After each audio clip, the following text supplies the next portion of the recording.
Hi, I'm Dr. Greg Costello, board certified family practice with CostelloWellness.com, and I'm going to tell you a little bit about the paleo diet and my experience on it for the 1 week I did do it. I lost about 4 pounds, so I stopped because my intention was not to lose weight. It was just to see how I felt on the diet. So the paleo diet or Paleolithic diet or caveman diet or Stone Age diet is supposed to replicate what our prehistoric ancestors ate tens of hundreds of thousands of years ago, and that was primarily meat and organ meats and the things that they could gather like fruits and vegetables and nuts. You cannot in the paleo diet have all the good stuff, so no bread, rice, pasta, or potatoes, so no starchy foods in the paleo diet, no alcohol in the paleo diet, no dairy, so milk, yogurt, ice cream, or cheese is not in the paleo diet.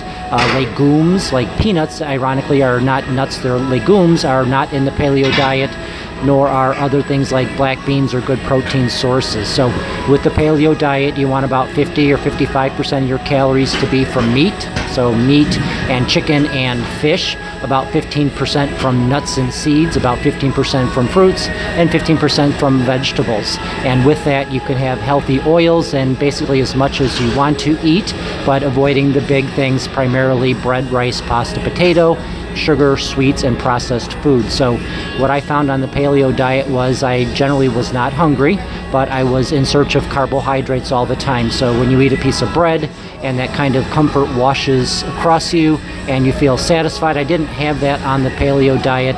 I was able to eat sweet potatoes, which are on the diet, and that seemed to be the only carbohydrate that quenched that need for carbs. I did more fruits like oranges and bananas, so more sugary fruits, and I didn't feel great on that either, but vegetables, spinach, and meat and chicken and fish is what I did mostly. I also did quite a bit of nuts on the diet, cashews and walnuts and almonds, and those tended to satisfy my taste and were crunchy, but nuts can be a little bit upsetting on the digestive tract, so you have to be careful. I also missed my protein drink, and this is a little controversial. So whey protein is technically from milk, but it's not the lactose component. So some people say if you have a very purified whey protein, you can have that. The pea protein and vegetable proteins apparently are not in the diet. Eggs are in the diet, so getting enough protein was not an issue. I had my morning coffee, and as I read, the coffee is not in the diet either. So I don't think you have to be a fanatic about the diet, but I think it's just another way to avoid the simple carbs, bread, rice, pasta, and potatoes.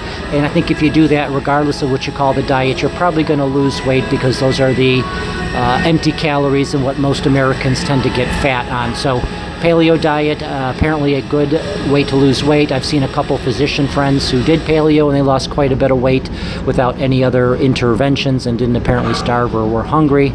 Read up on it. I'm not an expert, but it's a good thing to try if you want to do something different. Dr. Greg Costello, thanks.